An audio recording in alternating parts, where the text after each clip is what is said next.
Missed an episode of your favorite podcast? Choose from over a decade of content in our archives, not just the latest episode. All free at GCNlive.com. This is your call to action.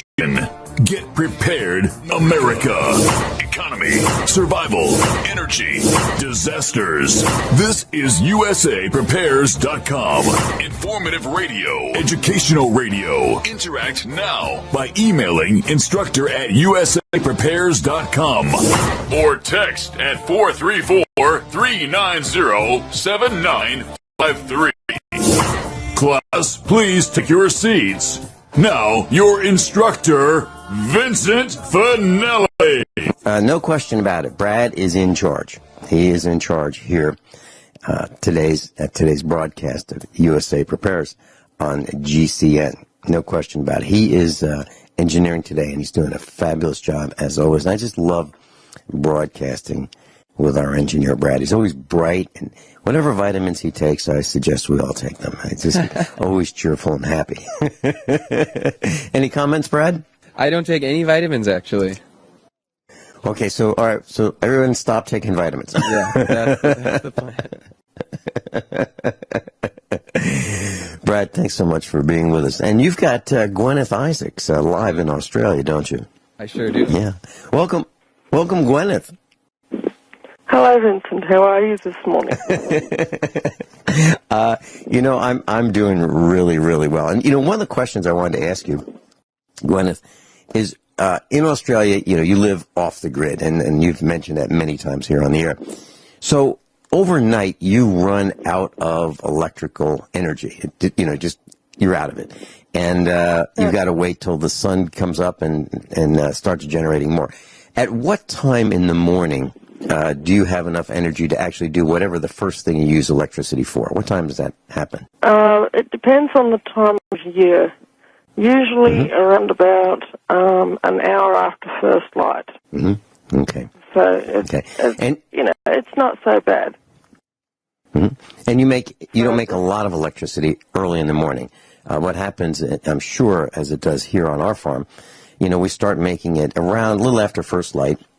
And it's just a small amount of watts, maybe 50 watts, and then maybe 100, and then 700, and it keeps ramping up and up and up. And when the sun is directly over the solar panels is when we make the most electricity, assuming it's not cloudy. And then as the day progresses, we start making less and less and less per hour. So there's, maybe a 5-hour window or so where we're actually making enough electricity to do all the things that we'd like to do. But and then storing it is tough. I mean, storing it is, keeping it in the batteries, and it's hard to have enough battery bank to last throughout the night. And things like refrigeration. If you want to run a dishwasher and you want to run your washing machine at night, and you want to run, let's say you want to sprinkle the garden with the well, if you've got an electric pump. All those things draw a lot of electricity, and you can't do that whenever you darn well feel like it. You've got to space those activities out so when you do have enough sun, you use the electricity while the sun is shining, because it's hard to store it. But then you can't use so much that you don't charge the batteries. So it's an art of balancing sunlight, electric consumption, storage, and that's what I'm teaching our family about. And every day, I teach them about how many watts the newest device uses, whatever it may be, and how that fits into the scheme. And they've got it pretty well understood. But this is a kind of a new thing. It's not like you have an infinite supply of electricity, right, Guineith? You've got to ration it too. That's right. Yeah. Mm-hmm. But the electricity that we do have, we never have to pay for it. That's the advantage. Yes, and it's I don't think it's. If you look at it, I know that there are a number of people who are saying, I'm going to go off grid and I'm going to save a lot of money. The answer is I don't think so. I don't think you're going to be able to save as much money as you think you can save by going off grid. What you really get is independence, and that's what I'm interested in doing. I was talking to one of our instructors, and I said, we're working on it, and we've been out of debt since the 1980s. So we haven't had any debt. But, to not have any debt, you have to live within your means. Actually, you have to live below your means. And so not having debt's a good thing. And I've only got a couple more items to cross off the payment list, and they are insurance.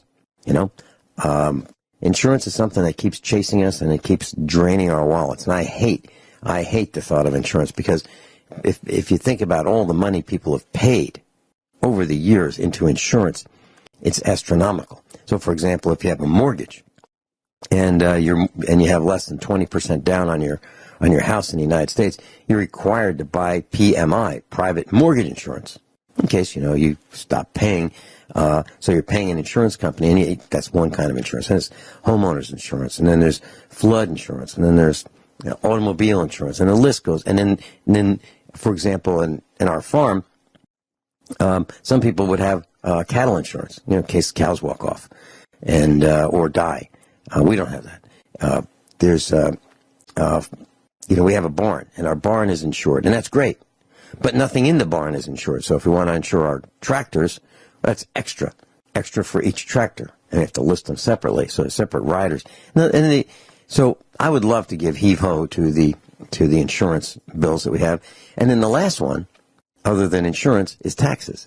And I'd love to give heave-ho to that. So the plan is to ultimately dump that too. And that's a little tougher nut to crack. But I wanted to share those thoughts with you. And you've gotten many of the same kind of plans, right? Well, with me, with regards to the taxes, I've come to a realization that taxation is theft. And I don't think I would recommend everybody doing this, but to realize that the person or the organization that you are paying taxes to are a private corporation, and they're not a government. There is no such thing as government in Australia and, in fact, in the United States. And if you point this out to them in writing and state that, therefore, they have no right to demand that you pay them a whole bunch of money without your consent, you simply refuse to do so, as long as you remain peaceful, non-violent, they might take you to court, but if you stand your ground and stay peaceful, stay non-violent, then ultimately they haven't got anything to do against you, because that's it's something where if you contract without consent, okay, that's called extortion, and extortion's a crime, whether it's done by an individual or a body corporate, and especially a body corporate posing as government. That's called treason, okay? If you pretend to be a governing body and you're actually a corporate body, you can't be both. You have to be one or the other. And if you are somebody who is saying that you are a corporation and yet you are government, well, that's called fascism. That's what the real definition of fascism is. It's the merger of state and corporate power. And I don't see any of these Antifa ratbags getting upset about that. Mm-hmm. It's not politically correct to do so. Sorry, I forgot. Guineith, we've got David. We've got David on the line. David, you'd like to talk about solar energy? Well, yeah. Out here in San Francisco, I work on energy issues. So I heard her describing that she only uses solar, and I'm just wondering why she doesn't use, backup of wind power. There are many designs nowadays that are not, swirling blades, and in fact, they've got some artistic designs. There are federal buildings nowadays that have these kind of flapping. They almost look like artwork hanging on the side of the building, and they're basically just a back and forth seesaw. and they produce electricity. So you can do a sort of I'll say a carpet of flapping mirror. They're not even mirrors; they're just panels of metal that flap back and forth and produce electricity David, through the wind. Yeah. I've got a short answer, and then I'd love to hear what Guineith has to say. I've jumped into the solar arena because I want to be independent. That's the main thing. I don't trust the grid. I don't trust the boards of directors of these corporations that are generating electricity and delivering electricity for profit. I don't think they have our best interests in their minds. I think that it's all about money. I've seen it. I've run for the board of directors twice, and I have been stomped, by people who are, I'd like to say stupid. I'm going to say ignorant of the facts. They're willing to elect or select people who really don't have their interests at heart, and so I've jumped in. But I got to tell you, it's not inexpensive. It can take 20 years worth of vacation money, not going to Disney and other places and ball games, 20 years worth of that for a family to put in a solar array with a battery bank and an inverter. So one of the reasons that not everybody's jumping into it, one, it takes work. 2, you have to pay attention to it. 3, you have to maintain it. 4, it takes money. And the big one, I think, is money. Guineith, do you have a comment? Okay, actually, we do have a wind generator. It was hooked up to the same charge controller as our solar power until it blew out the charge controller. I learned after that you had to have the wind generator hooked up to its own charge controller, hooked up to the same battery bank. Okay? I have yet to purchase a new charge controller for the wind generator, and until then, it's not connected. Sure, it's probably a surge and so thing, the brakes right? are on it. The charge controller for the wind generator is on the shopping list. That's likely to cost between $50 and $100. David, would you stay with us, please? Oh, sure, thanks. Yeah, I'd love to hear more about your thoughts on the technology. David in San Francisco, Guineith Isaacs is with us. Guineith, thank you so much for sitting in for me yesterday. I had an appointment that I absolutely had to attend, and I want to thank all of our class and our instructors, including Sharon, who was worried about me, who were worried about me, and I just had to take that time and make that appointment. So doing fine here. So those of you who are concerned, all is fine here in Missouri at the farm.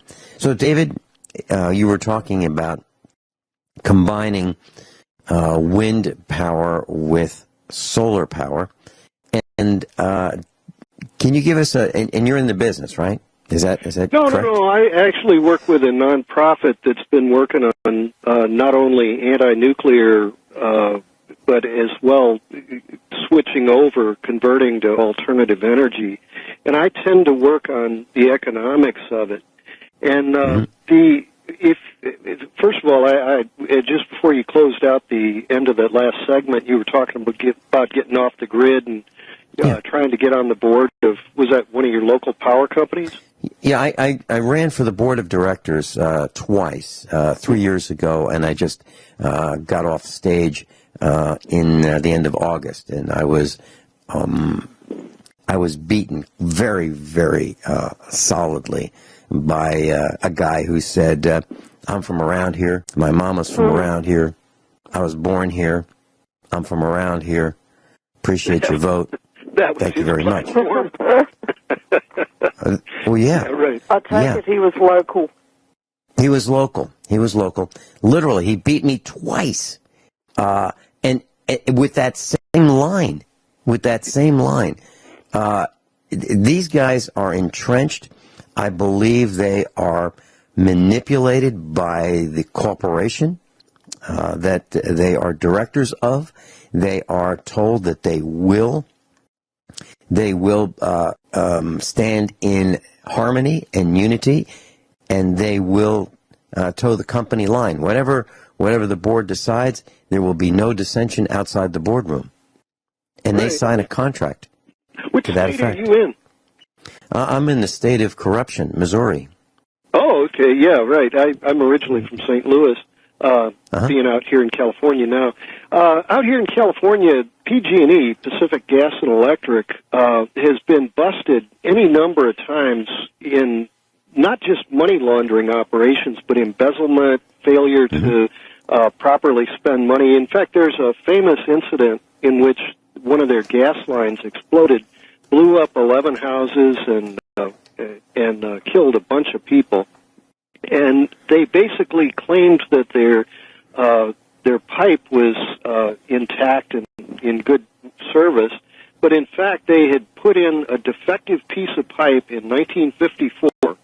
So this was, 50-something years this defective piece of pipe had been in, and they claimed that they inspected it every year, but since they knew it was defective, they didn't inspect it for 50 years, but they pocketed the money. So they embezzled money based upon knowing that they put in defective pipe. So that was like 50 years worth of embezzlement and failure to inspect. And the way they had laid the pipe, it had gone through a long, skinny valley, and that valley had been used as a landfill, a city dump for, maybe 100 years. And that city dump had basically, it sagged, it compacted, and so the pipe laid across the top of it sank. And since they weren't inspecting that pipe for 50 years, they, basically allowed that pipe to subside. And when it subsided, then it blew up. And the idea that they fought it every bit of the way.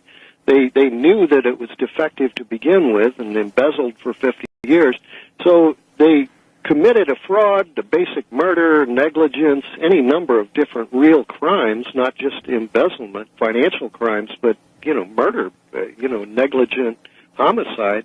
The idea that a company like PG&E, which is, used to be a top blue chip sort of stock, has been seen as something like a money laundering organized crime organization, and they run nuclear power plants.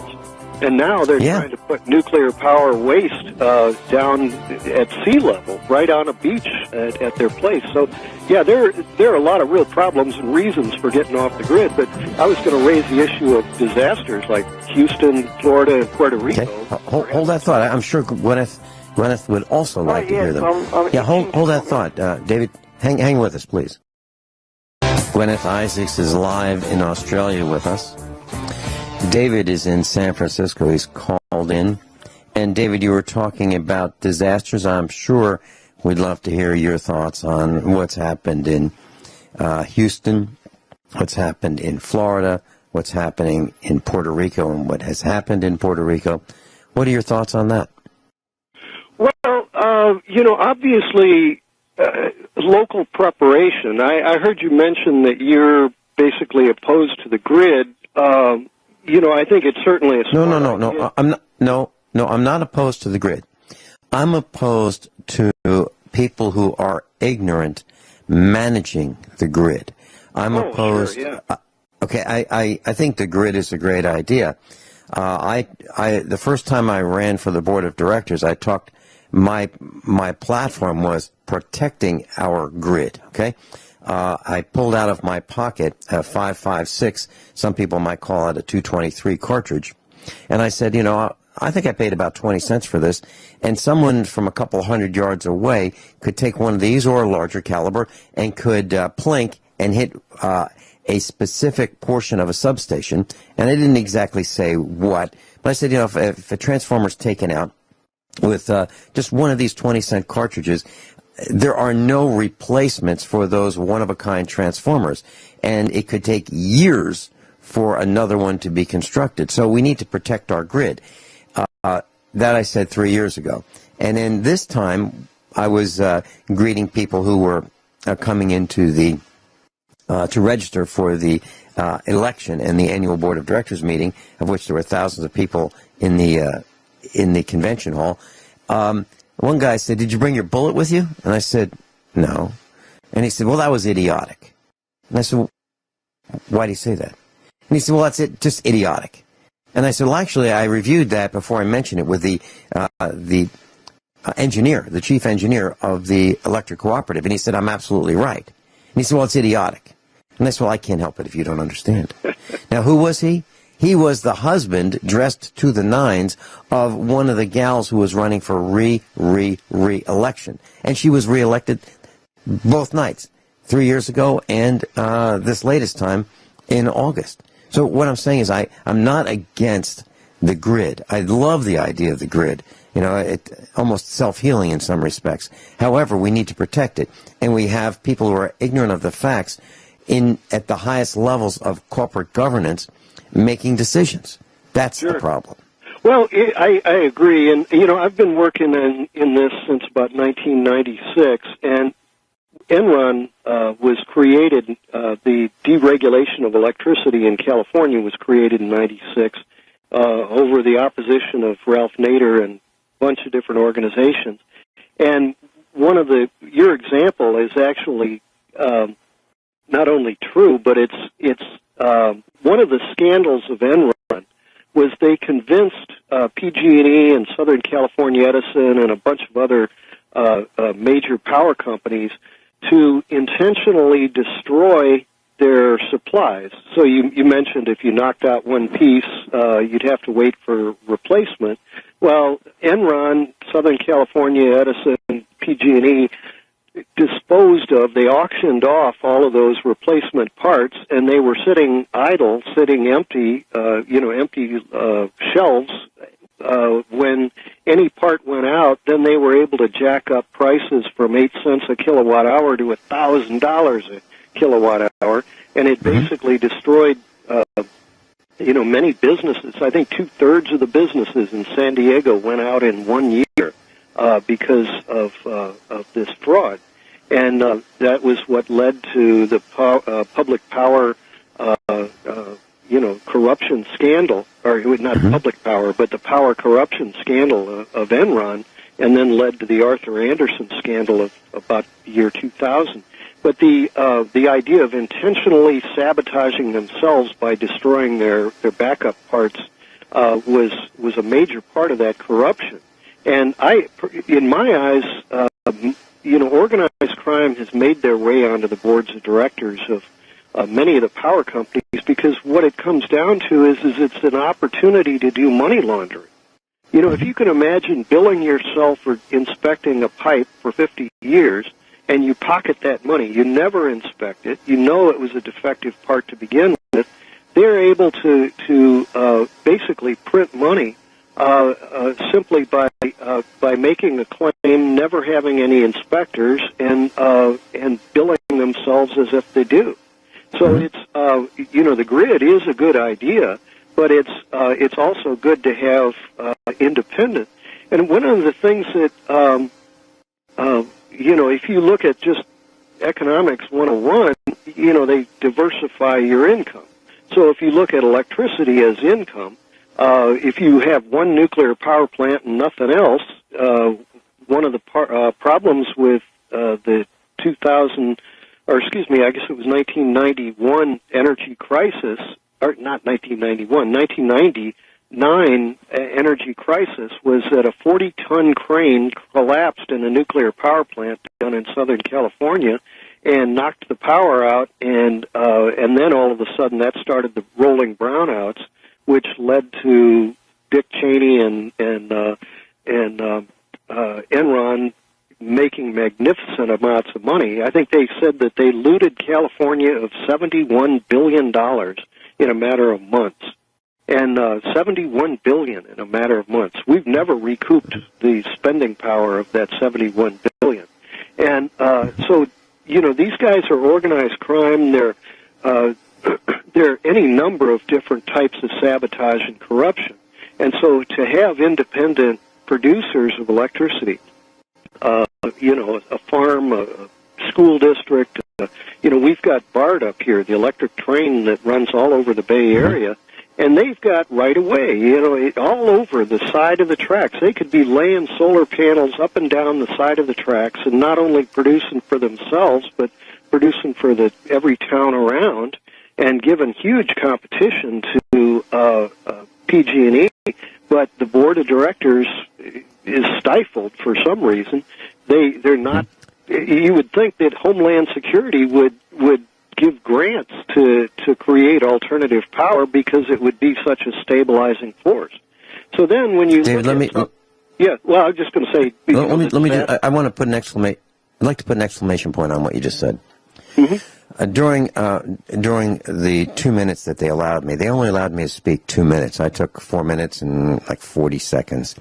But they had an attorney who was standing right next to me, ready to yank me off stage. And so I'm applying for this job on the board of directors, and they're allowing me 2 minutes to make my case.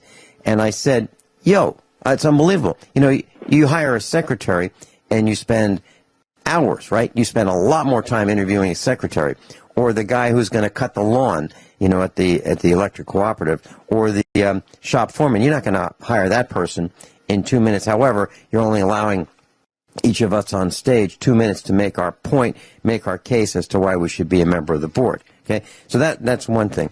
Another thing that I said was exactly what you're talking about, and I said, I have a plan to reduce electric rates. We're paying 5.1 cents per kilowatt hour, and then we're selling it for 10 cents a kilowatt hour, plus meter fees.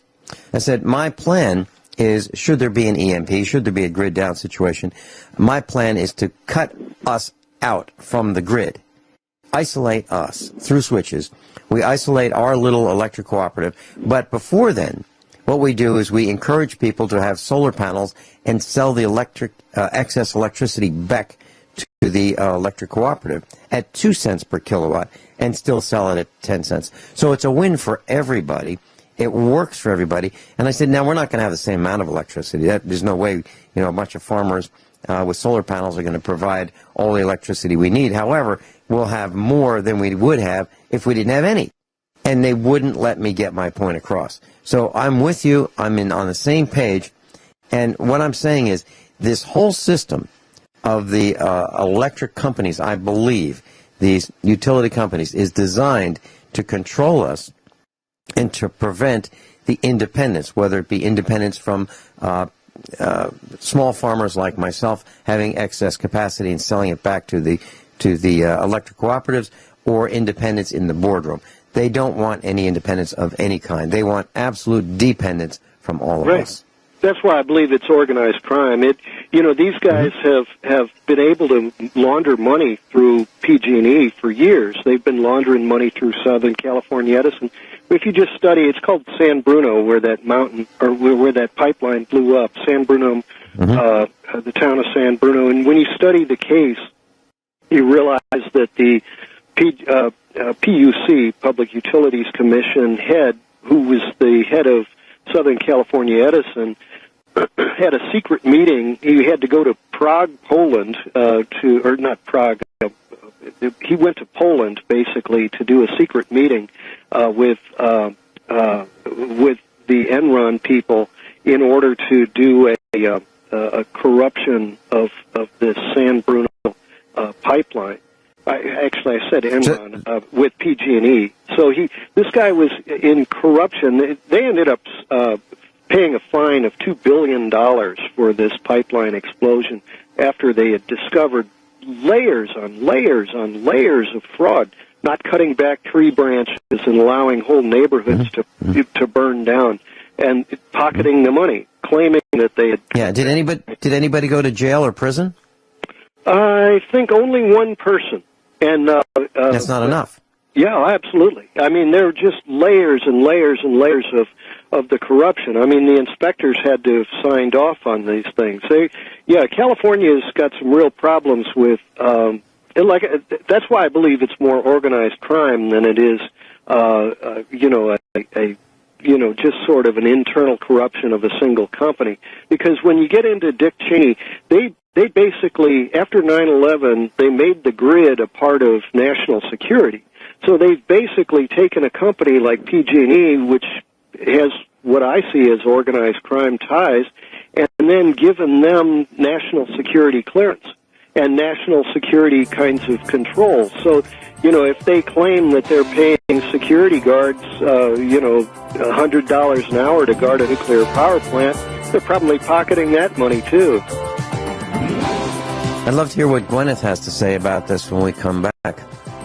David, thank you for being with us. If you'd like to stay with us for the last segment of this hour, that'd be wonderful. And David, I do have your phone number, and I will call you sometime this evening if that's okay. Well, Guineith, it's back to you and me.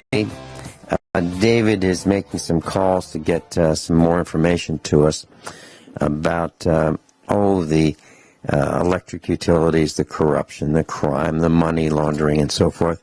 And he's going to join us on the air in the future. So I'm delighted to have welcomed him to broadcast with us and teach us more about the corruption as he sees it.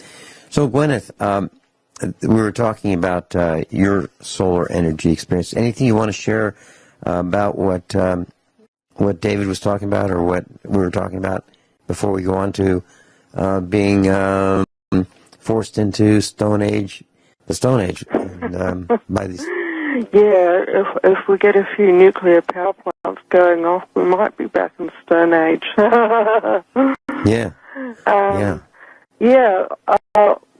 David's comments about California utilities. I graduated from the University of Melbourne in 1999 with a degree in environmental science and geography. Okay, it was not a useless degree. It has proved over the years immensely useful. I learnt about utilities internationally, especially in California, because if I had chosen to go out and actually use my degree, I might have been an environmental consultant advising on utilities internationally. Helping people to put together solar projects of a massive scale and such like. The case study for corrupt utilities was California. When I was studying environmental science at the University of Melbourne, especially Enron. I'm not sure if Enron had gone broke at that time or not, but there were already, in 1997, 1998, red flags being raised in the academic world regarding Enron's behavior. And basically what they were doing was they were rehypothecating electricity. Don't you dare! We've got a puppy wanting to jump up on the bench and get the butter. No. Okay. That is, this has been an issue for a while for the poor old Californians. And you know something? It tends to happen when you elect socialists, which Californians have once again been doing for quite a while. Because Maggie Thatcher put it better than anyone that I've heard. She said the problem with socialism is that sooner or later you run out of other people's money. Yeah, right. And that's a quote. Mm-hmm. And she was, of course, a shopkeeper. She was conservative, which means if she was in America, she would have been a Republican on the right wing of the political spectrum. For the listening audience out there, it's a mistake to assume that a conservative equals fascist. That is absolutely not true. And people need to break out of this naivety, or this is something else that could end up driving us towards the Stone Age. And if you don't believe me, have a look at North Korea, okay? Have a look at Venezuela. Socialism is more destructive than just about any other political philosophy. It is a political philosophy that seems to be designed to wreck societies. And, you know, I can't think of any country that has had a socialist government for more than about 10 or 20 years that is actually prosperous with, you know, people actually happy, you know, able to set up businesses, able to run things, able to have a generally happy and prosperous future. It just doesn't happen. Yeah. Hold that thought. Guineith and I will be right back after top of the hour news and commercial announcements. I'm Ben Finelli. Everyone all set? Yeah? Cocked? Locked? Hour number 2 of USA Prepares. Guineith Isaacs is with us. And originally, we were going to talk about life in the Stone Age, you know, with Stone Age tools. Why? Because there are a lot of disasters happening. There's a lot of, well, I think some of them are engineered. And if you look at Texas, if you look at Florida, if you look at Puerto Rico, you know, we've been talking about these things. By the way, gasoline in the corrupt state of Missouri is about $2.50 a gallon for unleaded regular. Oh, before the storms, we were looking at around $2, maybe $2.09. So gasoline has gone up about 20 to 25%. Diesel is now about $2.59 in Missouri. Used to be able to get it for about $2.20. So it has gone up as well. And I have a feeling that the things that we talked about on this broadcast, materials going up because of supply shortages, I think we're going to see that as well when people figure out that they need plywood to rebuild their homes, and OSB, oriented strand board, and 2x4 6s and 2x8s and 2x10s and 2x12s and concrete blocks and concrete sand, cement, mortar, tools, appliances, kitchen cabinets, sheetrock screws, nails, mud. The list goes on and on. All those lawnmowers that are destroyed from being flooded, all those cars whose interiors have been destroyed, and the transmissions and the engines and the rear drive train and the constant velocity joints, and on and on and on. All the damage because of the storms. And now, of course, it's great for the economy because, you know, we're going to be buying all new stuff. But where does all that old stuff go? Do we just throw it in the landfills? What do we do with all that? Do we recycle all those cars? Do we pawn them off on unsuspecting buyers? Is that what we do? Take a flooded car and say, no, this is low mileage. This is a cream puff. Is that what we do? And then the insurance companies, what are they going to do with all these claims? I have a feeling they're going to try to escape as much of the payouts as possible. I also think that they're going to raise the rates for those who are still insured. And that's what they did to me at the farm. Our insurance rates on our farm policy went up maybe 50% in just a couple of years. And they said, it's because of Joplin. We had a tornado in Joplin, and because of that, Joplin, Missouri, that our insurance on our farm went up dramatically. And I said, is our farm in Joplin? Because I didn't think it was.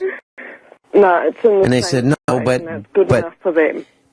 Yeah, and the state allows them to raise the insurance rates for those who have not have damage, because we get to pay for all those claims in Joplin. I just despise insurance companies. I think it's organized crime. I really believe it is. Racketeering? Yeah, there you go. Yeah. So it's funny how, I'm making a joke here. It's funny how Italians are so quick to pick up on those sorts of behavioural patterns. Yeah. I've been dealing with them for a while.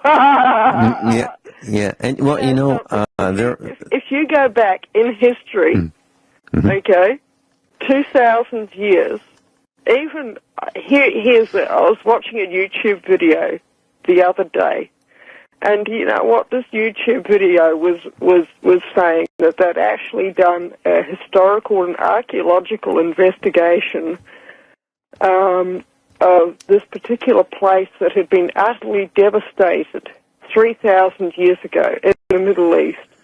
And guess what conclusion they came to? The Sicilians had been there.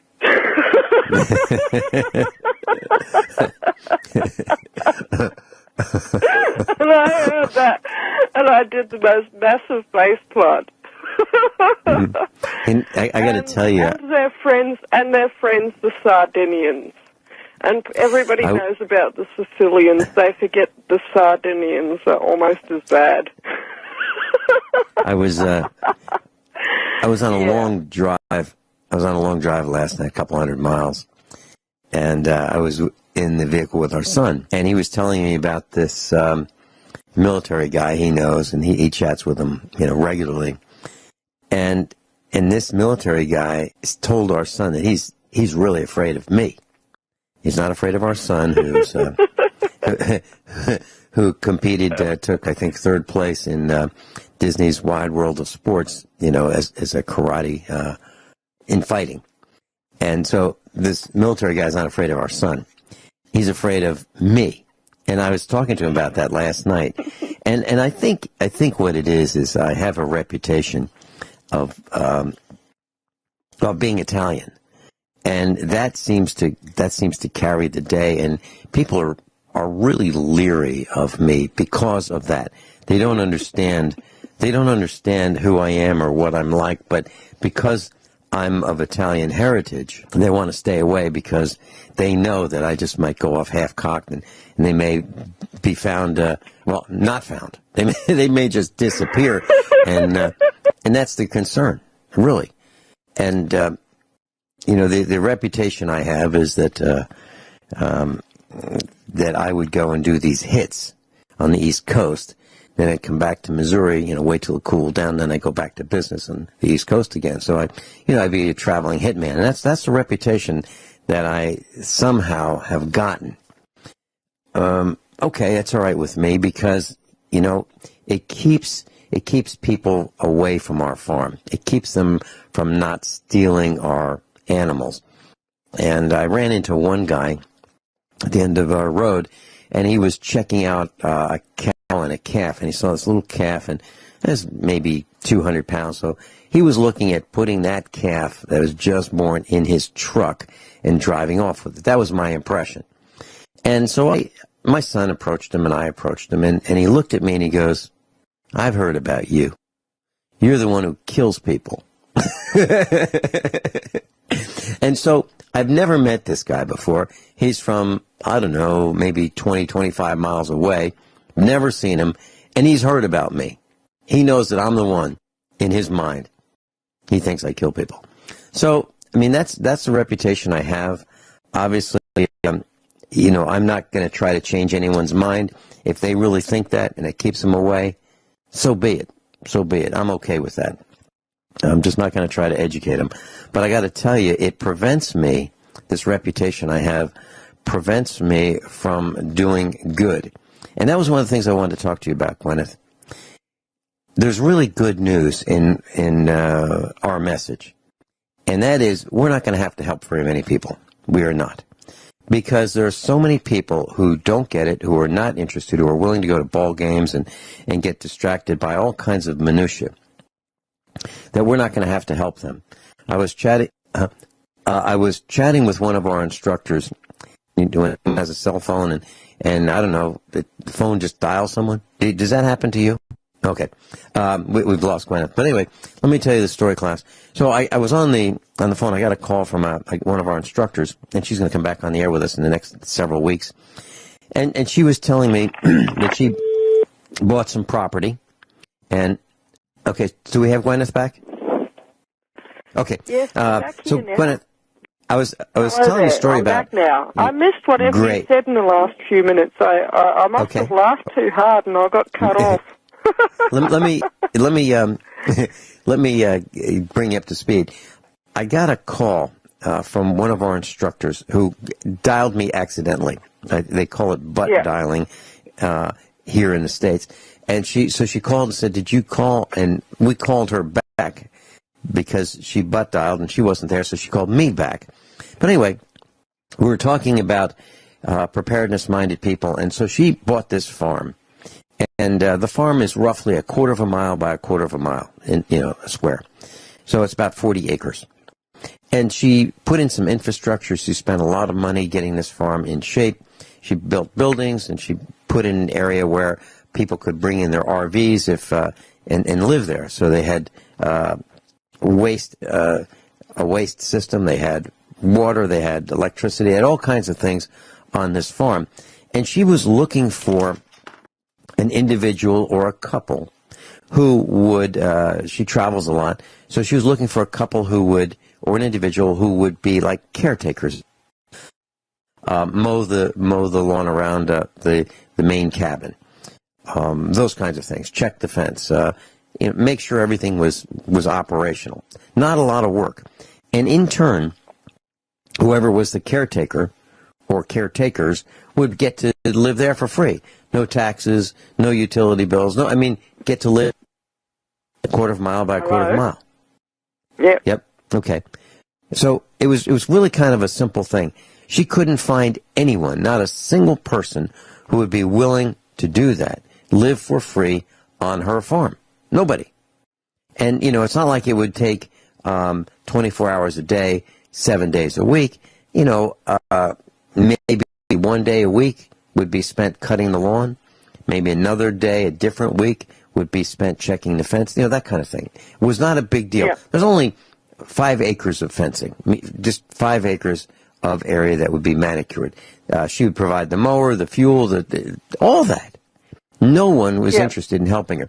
So the point I'm trying to make is our lives are going to be a little more simple than we think they're going to be when there's a collapse, because we don't have to help people, because they're not willing to participate now. I first thought it was 5% of us. When I first started talking about this, I said there's 5% of us. Revised my number downward to 3%. Revised it downward to 1%. Now I think it's 1 in 1,000. So let's talk about the Stone Age and what it's going to be like, after the fall of society. Guineith Isaacs. We'll be right back. Guineith, just as a quick side note, I want to give you a compliment. I got a call over the weekend by Sunny Skidmore, and she's an owner of KLID AM 1340 in Poplar Bluff, Missouri. So that radio station, the one that Sunny Skidmore owns, KLID in Poplar Bluff, Missouri, is an affiliate. What that means is they pick up our broadcast and broadcast it the same day, a little later. And she's assigned us Drive Time, which is their most popular slot, the best slot that they have. She's given to us, and we've had it for years, and that's because she likes what we do. But she called me this weekend to specifically compliment you, and she said that that's nice. You do a great job. Yeah, isn't that nice? I mentioned that in the email, but I was kind of blushing a bit, I think. So I didn't sort of say, thank you or anything. Isn't that nice? It's lovely. Isn't that nice that that she recognizes what you're doing? And then I filled her in a little bit more, and I said, it's pretty darn difficult for Guineith at times, because there are times when, while she's not broadcasting with a computer, I'm sitting in a studio and I've got a bunch of computers running and screens, and I've got lights, and I said it's a little different because she's off the grid, and she doesn't have solar power in the middle, at midnight to 2 o'clock in the morning when she's broadcasting with us, her local time. So she's using these solar-powered lights. It's dim, and she just can't run to the computer and power it up because she's out of electricity at that time. And I explained that, and she was really, really impressed with what you've accomplished, how you do it, your breadth of knowledge, your depth of knowledge, your education, and she thinks you're just great. So I just wanted to let you know that comes from a lady who is at the highest level of her game. And why am I saying that? She's not just some gal who owns a radio station. She's been a broadcaster. She's been on the microphone. She's met some of the absolute greatest of the greats in terms of the recording industry. She's met them. They've been at a radio station. I'm talking about the greats, the country western greats. She's been around for decades. So she's seen a lot. And for her to make that compliment is really, really saying something. So I wanted to share that with you. Okay. Oh, thank so you now, for that, Vincent. Anyway. Well, on to the and thank you for what you do. Yeah. Yep. A lot of people have this misconception because of what we're taught in the schools, that we've actually, that we started in a stone age and that we, developed from there. But actually, you might have figured out by now that most of what is taught in our school system is not, in fact, the truth. Most places where you get Stone Age societies, there's evidence that they actually came originally from a much higher level of technology. Like, for instance, the Australian Aborigines, are typically referred to as being a modern Stone Age people, even when they have, like, modern-type technologies. They are capable generally today of going out, if they want to, which often they don't, because usually, they've been unfortunately afflicted by drug addiction, alcohol addiction, gambling addiction. So they're capable of going out and living in the bush for extended periods and surviving in the Australian outback, but often they simply don't want to because it's all too hard.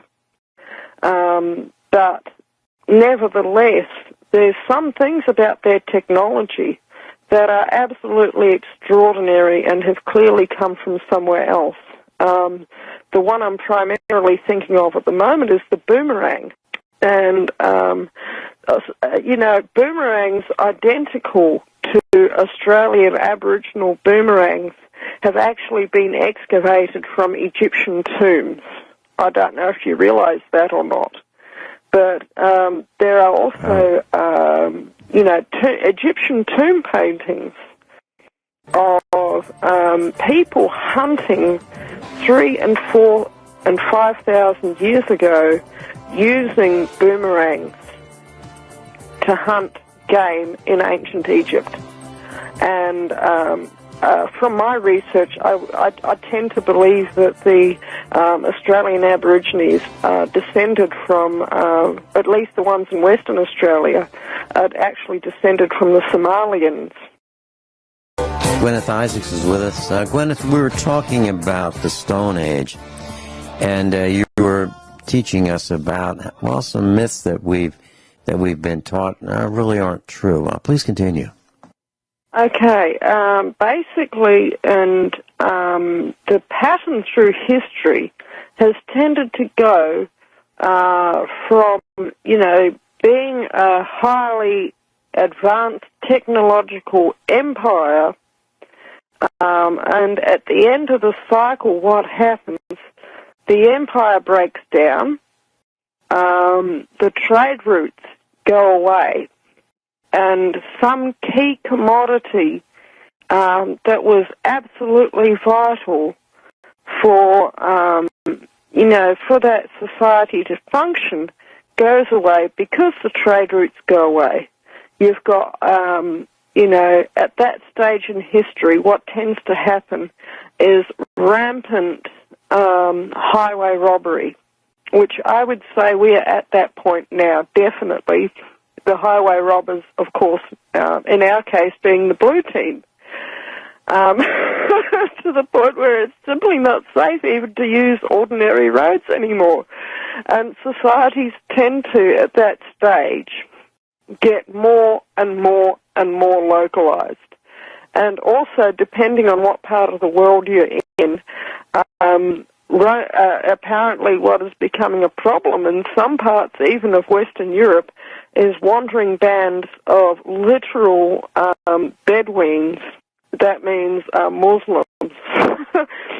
Maybe not from the Bedouin tribe, but with the Bedouin attitude of they see your caravan or they see your vehicle, and they get this idea in their head that their vehicle ought to be, that your vehicle ought to be their vehicle, and then they carjack it. And that is actually happening in Melbourne now. In that case, it is incidentally Somali and African gangs, Sudanese and Somali gangs doing that. You know something, we're at that stage, just after that point, it goes into Stone Age. Okay? It's historically, every time in history, we are at the fall of Rome. And after Rome fell, Britain went from being a reasonably sophisticated, nice place to live within just a few years to being Stone Age Britain. Okay? In such a world, it's not the same world. Certain skills that you never thought that you would need become absolutely vital and necessary. One of them is how to make fire from scratch, without lighters, without matches. Okay?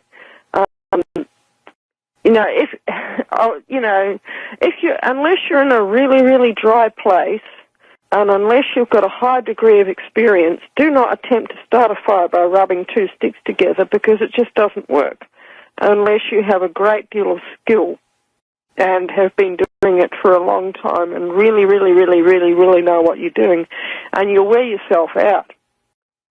The best way to start a fire easily without the use of lighters and without the use of matches is to use a flint of some description.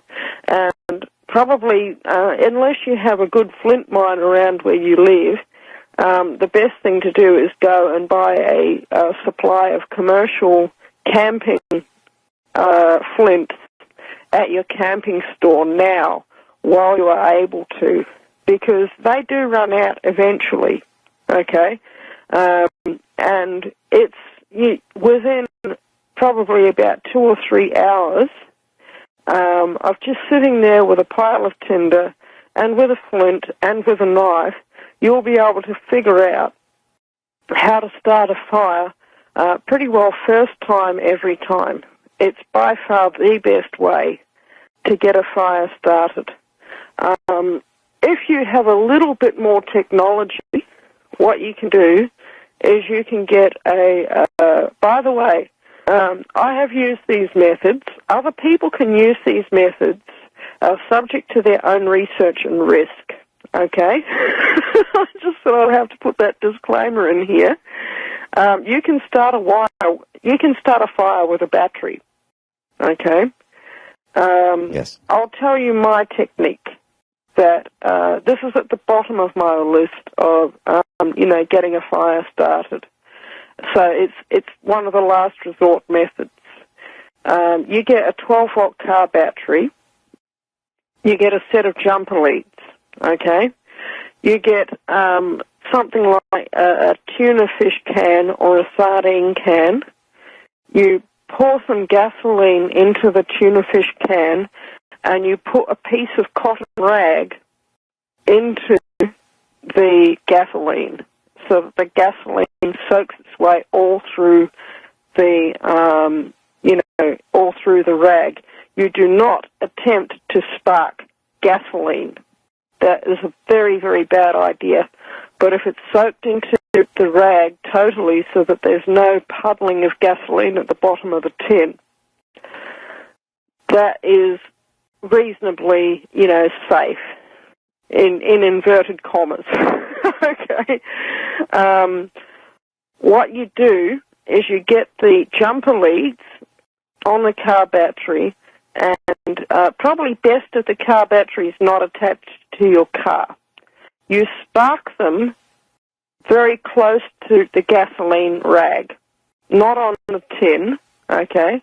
just near the rag, and the whole thing should erupt immediately into flames. You have a set of pliers handy by. You have your kindling, your tinder, and your large wood all ready to go before you do the sparking. And you can actually do that same method by hooking up a negative wire and a positive wire even to a cell phone battery, and you can spark it from that, okay? But like I said, that is a fire-starting method of last resort. It's probably a really good idea now to go out and buy a bunch of lighters, okay?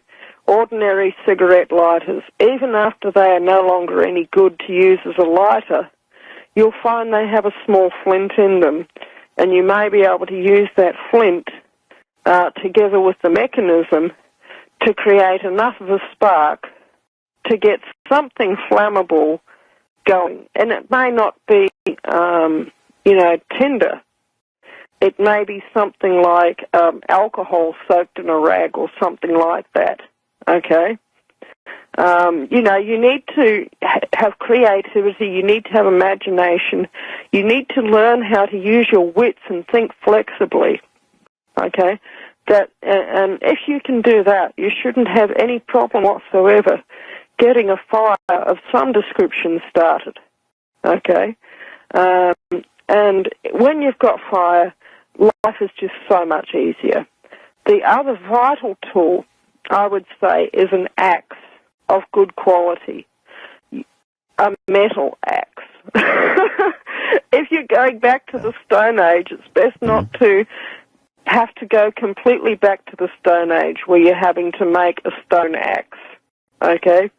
The first thing that happens with Stone Age societies and unreached people groups is the first thing that they notice when they see the Westerners come. They don't notice anything else except for the machetes, the knives, and the axes. Okay? As soon as they see the machetes, the knives, and the axes, they want one. Sure. It shows these are kind of important technologies. And pretty soon, within a year or so, the local stone axe manufacturer has gone out of business because everybody's got a metal axe, and that's really, really important for a bunch of reasons. We had our axe break recently. We went back to cutting the wood with a chainsaw and wrecked the blade of the chainsaw within about 3 weeks, simply because the wood that grows around here is called ironbark, and it's called ironbark for a very, very, very good reason. It's so hard. It wrecked the chainsaw blade within 3 or 4 weeks. But I know from past experience, I've used axes here, well, basically since we've gotten here, and we're only on to our third axe in 4 years. So, and it's the handles that tend to go rather than the axes. So actually, probably you could put a new handle onto the existing axe, but I chose to get a new axe this time and think about getting a handle for the other axe later. And I'll do that because the other axe happens to be a block splitter. That's the second technology you should get now. The third technology is one that you need to learn, okay? And that is how to tan skins. And if I had to pick one technology, if I knew that within 10 years that, which I'm pretty well convinced is going to happen because it's beginning to happen now, that the transport system goes away, the just-in-time delivery system goes away. That means there's no supermarkets. That means that there's no eBay anymore. There's no whatever other online supplier that you have. There's no big box stores. That one technology that would be vital would be tanning, making leather and making furs from the skins of live animals. And if you can do that, you have got a trade. For one thing, you've got a tradable commodity. Furs have always been tradable. And for another thing, you will be warm and you will be clothed. And together with tanning, I would also say, of course, leather tooling and leather working. Okay? And you can make any number of tools, clothes, shoes, bags, etc., etc., etc., if you know how to do leather working. Yeah, and that hold is that thought. truly ancient. Class, if you'd like to find Guineith Isaacs on the internet, just go to USA Prepares, USAPREPARES.com. And there's a link to her on page 1 and also on the instructors page. And that will take you to her Facebook page. And that will provide you with more information about just exactly who Guineith Isaacs is. And Guineith, we were talking about the Stone Age, and we were talking about the importance of fire, and it absolutely is important. We heat our house with wood, and so do you. We don't go and cut trees that are alive. We cut, well, once in a while, if they're in the way, if they've just they're in a trail that we have that they've just shown up, we might cut little saplings because they're in our way of moving cows and equipment and so forth. Other than that, we just pick up dead trees that have already fallen, and we cut them up and put them into the fire, and we heat our house with that wood, and we heat our hot water with that wood. Yeah. So to us, a fire is we very, do very the important. same thing. And with the type of forest that we have, yellow box, grey box, a type of Australian eucalyptus, and so is the ironbark tree. And these are the three species that dominate in this forest as the canopy. And the thing with all eucalyptus trees, they all drop branches. The trees in this forest, some of them are many, many, many hundreds of years old. Some of them have been cut down to the stump and have actually reshot from the stump into a tree of considerable dimensions. So that's really handy to know that they will do that. Of course, it's probably not good to do that repeatedly, to cut a tree with a diameter of 1 meter down to the ground and have it regrowing. But they recover and they drop branches. It just means that if there's a high wind, you stay out of the forest, because if you don't, then you might find that something falls on your head, and that something might be of quite a considerable weight. That some of these branches that fall, they're 12 inches in diameter or even greater. That's how big the trees are, and that's just the branch, But it means that, these are the sorts of things. We know this. I'm now used to living in this landscape. I've been here for, this is my 5th year here. You get to know the patterns of the place that you're in. If you're going to do this, you need to get into this landscape now. Another thing that I do, which is what Stone Age peoples all across the world have done, you need to start wildcrafting food. That means growing the food in a very naturalistic kind of way, okay? Aboriginal peoples all over the world, they would get nourishing roots, okay? They would dig up the plant at a certain time of year when the plant is basically dormant, cut off a section of the root and plant back in the ground a section of the root, usually with a piece of root and an eye attached to it, okay?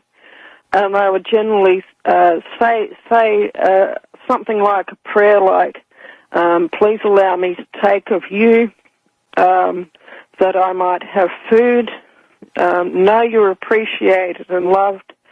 Thank you, God, thank you, Earth, for providing me with this food. And that was usually women's work. That generally provided the starch staples, and it meant that they could go back to the same place, year after year after year after year. And one thing that I'm doing is actually cultivating known starch staple food that I can cultivate and use in this way. And learn how to hunt, learn how to fish, and learn how to trap. And learn all of these things now, even if it's just on a hobby basis, because one day you will You're need absolutely these right. skills. And that's the end of the broadcast.